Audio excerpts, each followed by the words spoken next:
سابق D G I S I lieutenant general retired Faiz Hameed کو 14 سال قید بامشقت کی سزا سنا دی گئی۔ مجرم پر 4 الزامات میں کارروائی کی گئی۔ فیض حمید کے خلاف تمام الزامات ثابت ہو گئے۔ کورٹ مارشل کی باضابطہ قانونی کارروائی کے بعد ملزم تمام الزامات میں قصوروار قرار پایا۔ سزا کا نفاذ 11 دسمبر 2025 سے ہوگا۔ زرمین زارا کی رپورٹ۔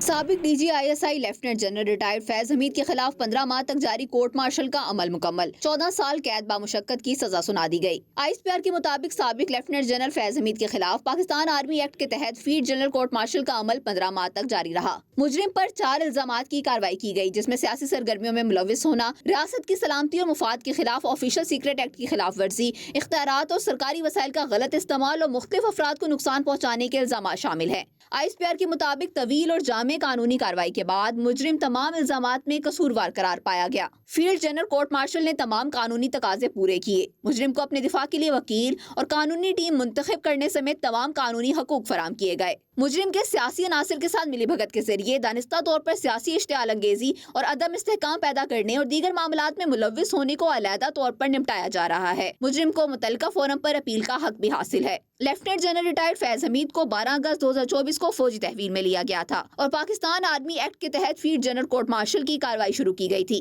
یہ کارروائی سپریم کورٹ کی ہدایات پر نجی ہاؤسنگ سوسائٹی کے معاملے پر شکایات کے بعد شروع کی گئی تھی۔ سپریم کورٹ آف پاکستان کے احکامات کی روشنی میں فیض حمید کے خلاف ایک تفصیلی کورٹ آف انکوائری ہوئی۔ پاکستان آرمی ایکٹ کی دفعات کے تحت فیض حمید کے خلاف مناسب تعدیبی کارروائی کی گئی۔ فیض حمید نے 29 نومبر 2022 کو لیفٹیننٹ جنرل کے عہدے سے قبل از وقت ریٹائرمنٹ لے لی تھی۔ زرمین زہرا، جیو نیوز، اسلام آباد۔ وزیر اعلیٰ خیبر پختونخوا سہیل آفریدی نے فیض حمید کی سزا کو ادارے کا اندرونی معاملہ قرار دے دیا۔ اڈیالہ جیل کے قریب داخل ناکے پر بات کرتے ہوئے سہیل آفریدی نے کہا کہ فیض حمید ایک ادارے کے ملازم تھے۔ اگر کسی معاملے پر ان کو سزا ہوئی ہے تو یہ اس ادارے کا اندرونی معاملہ ہے۔ دیکھیں جی، فیض حمید صاحب جو ہیں ایک ادارے کا ملازم تھا۔ اگر اس ادارے میں جو ہے ان کو کسی بات پر سزا دی گئی ہے تو یہ ان کا اندرونی معاملہ ہے، اور جب سیاسی معاملے پر بات ہوگی تو پھر انشاءاللہ ہم بھرپور جواب دیں گے۔ وزیر اعظم شہباز شریف نے ترکمانستان کے دارالحکومت اشخاباد میں ترکمانستان کے صدر سے ملاقات کی اور دونوں ملکوں کے درمیان دو طرفہ تعلقات بالخصوص تجارتی اور اقتصادی روابط مضبوط بنانے کے عزم کا اعادہ کیا۔ وزیر اعظم نے ایران اسرائیل جنگ کے دوران پاکستانی شہریوں کو ایران سے بحفاظت نکالنے میں تعاون پر ترکمانستان کے صدر کا شکریہ بھی ادا کیا۔ وزیر اعظم نے کہا کہ ترکمانستان کراچی اور گوادر کی بندرگاہوں کو اپنی رسائی بڑھانے کے لیے استعمال میں لا سکتا ہے۔ وزیر اعظم نے ترکمانستان کے صدر کو آئندہ برس پاکستان کے سرکاری دورے کی دعوت کا بھی اعادہ کیا۔ اس موقع پر ترکمانستان کے صدر نے وزیر اعظم شہباز شریف کے دورے اور امن اور اعتماد کے بین الاقوامی فورم میں شرکت پر شکریہ ادا کیا۔ ترکمانستان کے صدر نے کہا کہ ان کا ملک پاکستان کے ساتھ باہمی دلچسپی کے متعدد شعبوں میں دو طرفہ تعاون کو بڑھانے کا خواہاں ہے۔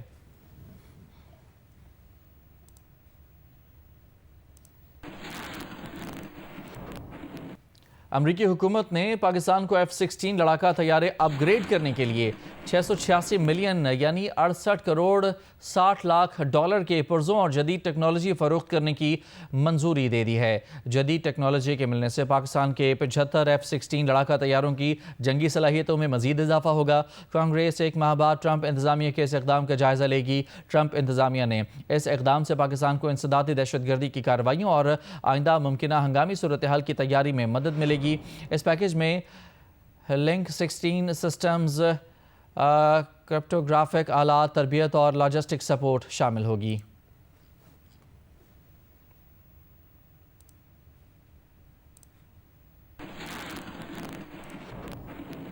وزیر دفاع خواجہ آصف نے کہا ہے کہ فیض حمید جنرل باجوہ کی مرضی کے بغیر کچھ نہیں کر سکتے تھے۔ فیض حمید کا معاملہ کسی بھی حد تک جا سکتا ہے۔ ان کے خلاف مزید مقدمات بننے کی گنجائش موجود ہے۔ جیو نیوز کے پروگرام آج عازب خانزادہ کے ساتھ میں گفتگو کرتے ہوئے خواجہ آصف نے کہا کہ 9 مئی کے واقعات آرمی چیف فیلڈ مارشل ناصر منیر کی تعیناتی پلٹنے کا منصوبہ تھا، جس میں فیض حمید شامل تھے۔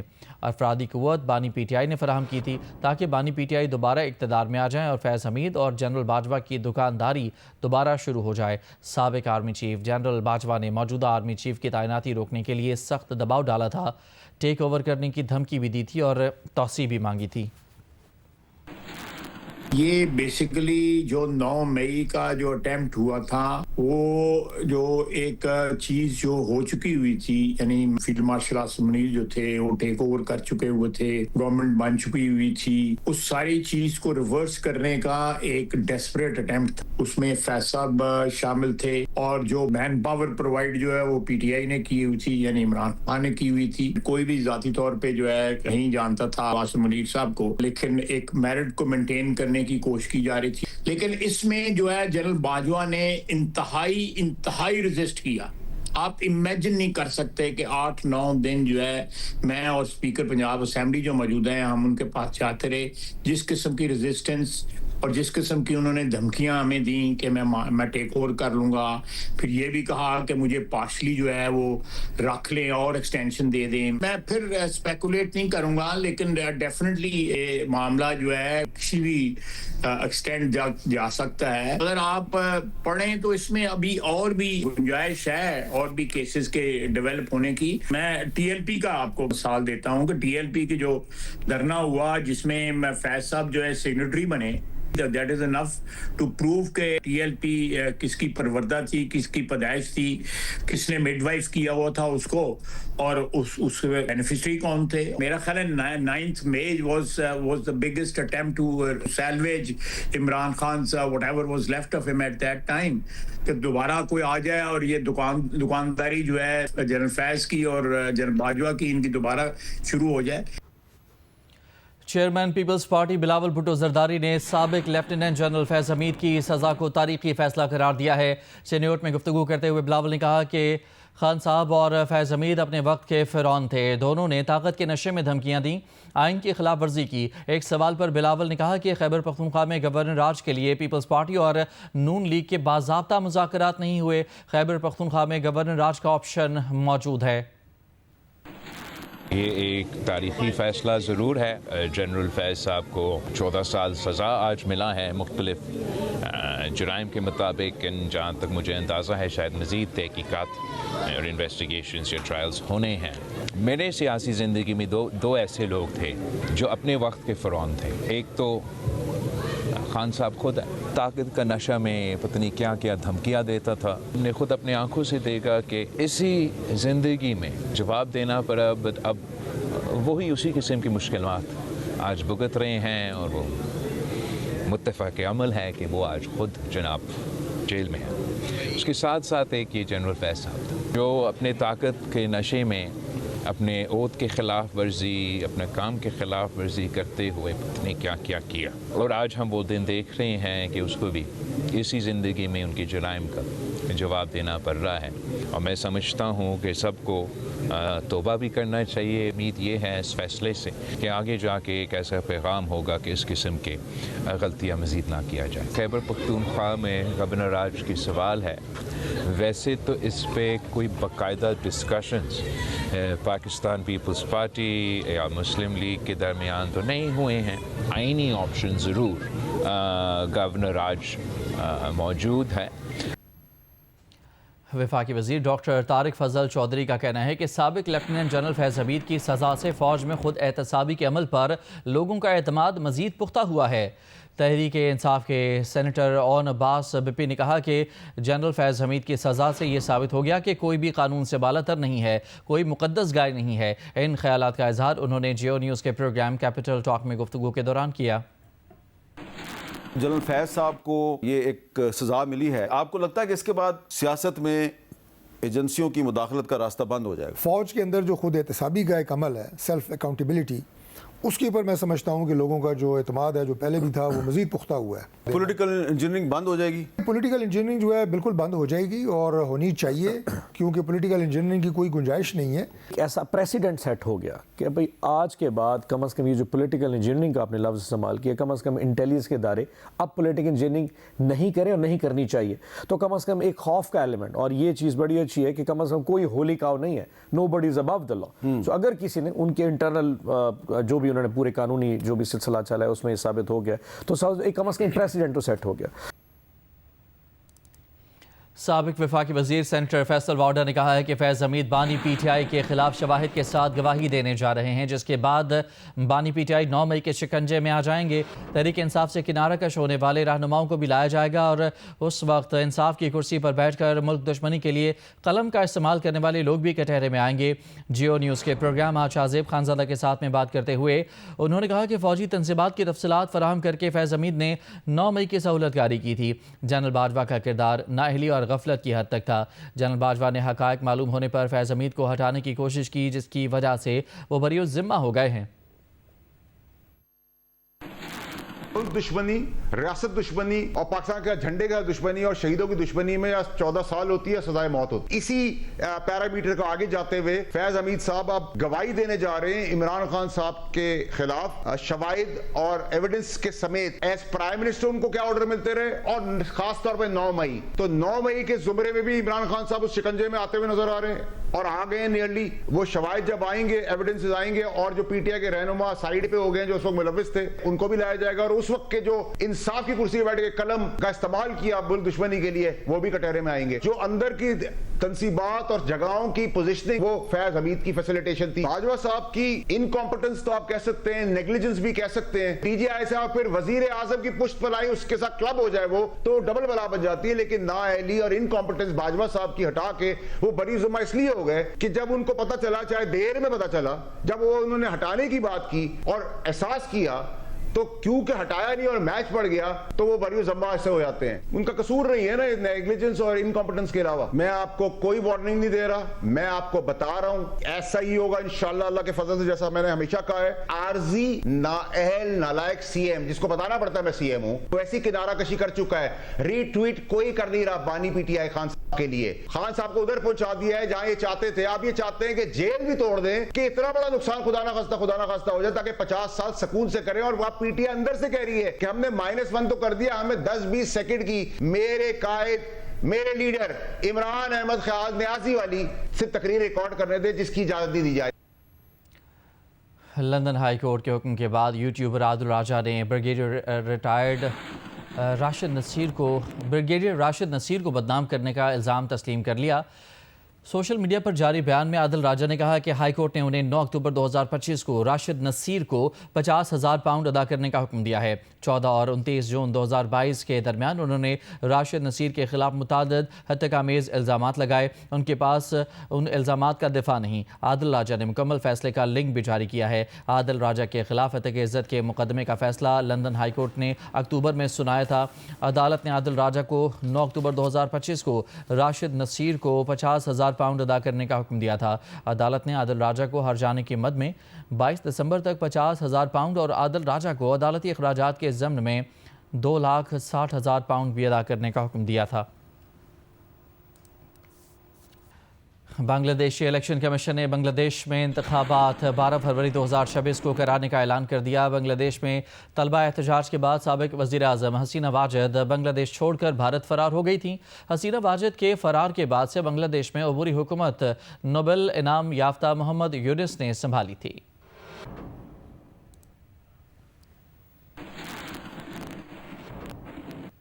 سپریم کورٹ نے ایمان مزاری کے خلاف متنازع ٹویٹس پر جاری ٹرائل روک دیا ہے۔ عدالت نے قرار دیا کہ اسلام آباد ہائی کورٹ کے حتمی فیصلے تک ٹرائل آگے نہیں بڑھایا جائے گا۔ سپریم کورٹ نے ہدایت کی کہ ہائی کورٹ تمام فریقین کو سن کر جلد فیصلہ کرے۔ یہ فیصلہ دونوں فریقین کی باہمی رضامندی سے جاری کیا گیا۔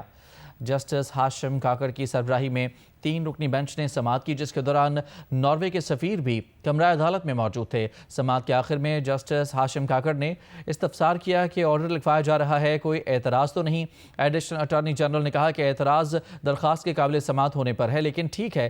وکیل فیصل صدیقی نے ایڈیشنل اٹارنی جنرل کا شکریہ ادا کیا۔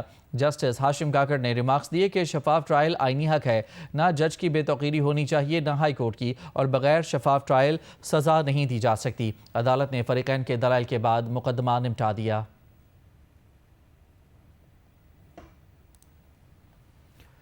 ترجمان دفتر خارجہ نے ایک بیان میں کہا ہے کہ آج ناروے کے سفیر کو وزارت خارجہ طلب کیا گیا۔ ان کی اسلام آباد میں ایک عدالتی کارروائی میں بلا جواز شرکت پر شدید تشویش کا اظہار کیا گیا ہے۔ ترجمان نے کہا کہ سفیر کی یہ شرکت سفارتی آداب اور بین الاقوامی قوانین کی واضح خلاف ورزی ہے۔ سفیر کے اس اقدام سے پاکستان کے داخلی معاملات میں مداخلت کا تاثر ملتا ہے اور پاکستان کے داخلی معاملات میں مداخلت کسی صورت قابل قبول نہیں۔ ناروے کے سفیر کو ویانا کنونشن سے متعلق آرٹیکلز میں درج سفارتی اصولوں کی مکمل پاسداری یقینی بنانے کی تاکید کی گئی۔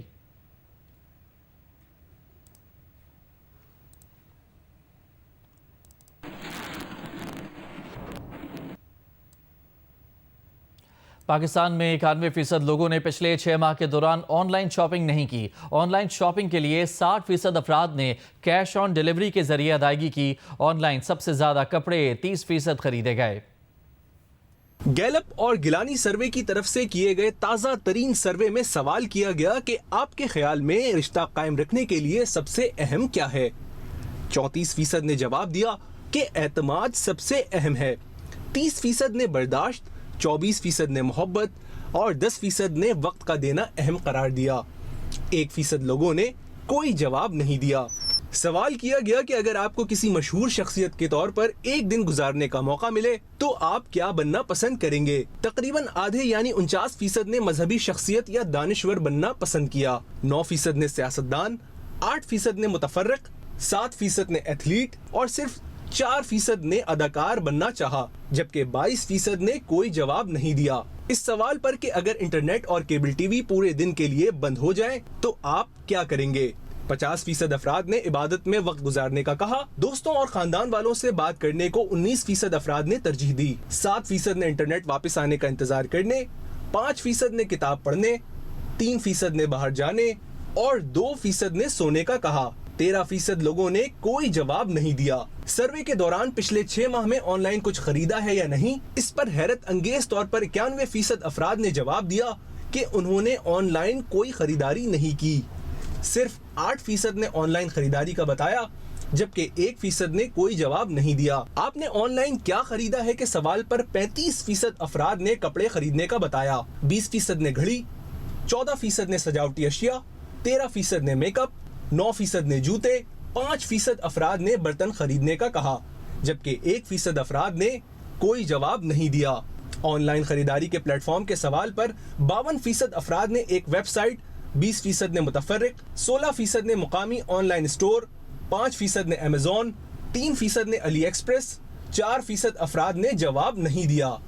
آن لائن شاپنگ میں ادائیگی کے طریقہ کار پر 60% افراد نے کیش آن ڈیلیوری کا بتایا، 15% نے ایزی پیسہ، 12% نے متفرق، 7% نے کریڈٹ یا ڈیبٹ کارڈ، 4% نے بینک ٹرانسفر، جبکہ 2% افراد نے ادائیگی کے لیے موبائل والیٹ کے استعمال کا بتایا۔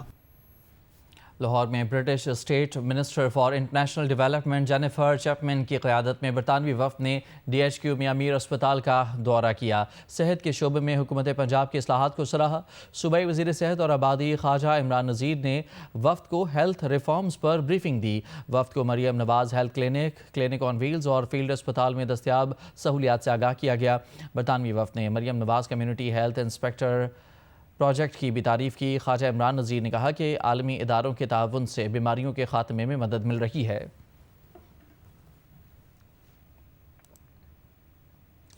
فلائی جناح نے کراچی سے جدہ کے لیے روزانہ جبکہ ملتان، فیصل آباد اور سیالکوٹ کے لیے ہفتہ وار 11 ڈومیسٹک پروازوں کا آغاز کر دیا۔ اس موقع پر جناح انٹرنیشنل ایئرپورٹ کراچی میں افتتاحی تقریب کا انعقاد کیا گیا، جس میں فلائی جناح کی انتظامیہ، ایئرپورٹ اور ایوییشن حکام نے شرکت کی۔ ایئر لائن نے حال ہی میں اپنے بیڑے میں 2 نئے ایئر بس طیارے شامل کیے ہیں، جس کے بعد فلائی جناح کا طیاروں کا بیڑا 8 تک پہنچ گیا ہے۔ فلائی جناح کے ترجمان نے کہا کہ ایئر لائن اپنے مسافروں کو آرام دہ اور سستا سفر فراہم کرنے کے لیے پرعزم ہے۔ فلائی جناح ویلیو ایڈڈ سروسز بھی پیش کر رہی ہے۔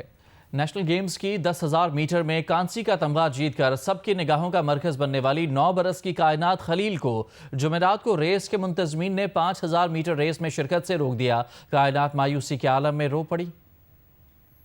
9 سالہ کائنات خلیل نیشنل گیمز ایتھلیٹکس مقابلوں میں اس وقت توجہ کا مرکز بن گئی جب انہوں نے 10,000 میٹر کی دوڑ میں شرکت کی اور سندھ کے لیے برونز میڈل حاصل کیا۔ کائنات کے اس کارنامے کو جہاں کئی لوگوں نے سراہا، وہیں یہ سوال بھی اٹھایا گیا کہ کس طرح ایک انڈر ایج بچی کو اس مقابلے میں شرکت کی اجازت دی گئی، کیونکہ یہ تو ورلڈ ایتھلیٹکس کے قوانین کے بھی خلاف تھا اور IOC کے سیف گارڈنگ اصول کے بھی منافی۔ شاید منتظمین کو دیر سے ہی اس بات کا احساس ہوا اور انہوں نے کائنات کو جمعرات کو شیڈیولڈ 5000 میٹر کی دوڑ میں شرکت سے روک دیا۔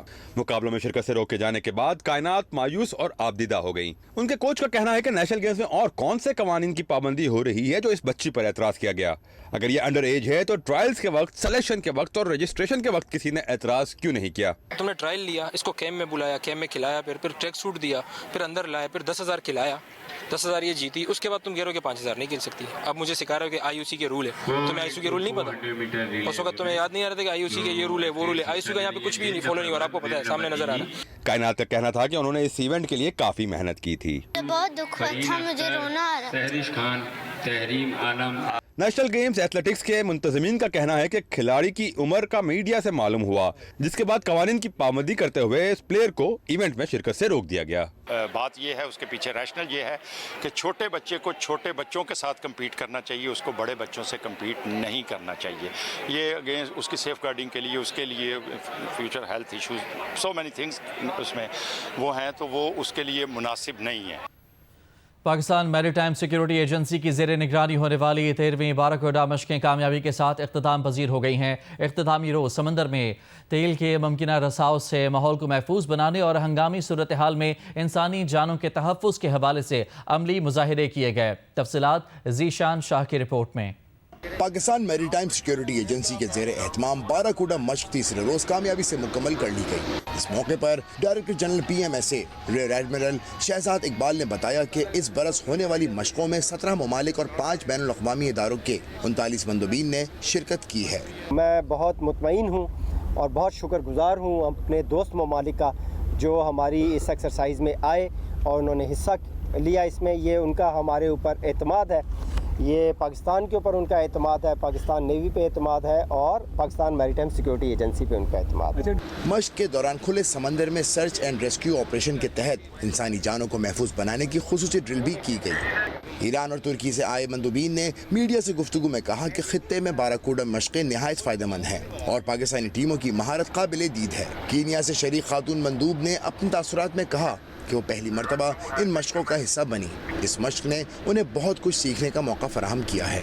Best wishes for the attendees, especially international guests. I would like to express my appreciation and gratitude for the coordinated and constructive efforts of the esteemed host, which have paved the way for holding this important exercise. The first time in Pakistan, I would like to express our pleasure at participating in the exercise in our friendly country in Pakistan. Everything is very good. Exercise is very good. Exercise in a very professional way. I should say their expertise is just on another level. The way they were conducting, they were very well coordinated, very well organized, and they carried the exercise out very effectively. So the expertise is just wow.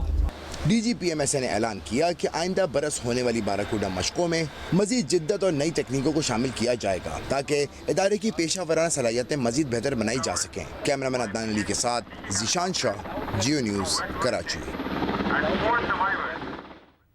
حاضر ہوں گے break کے بعد۔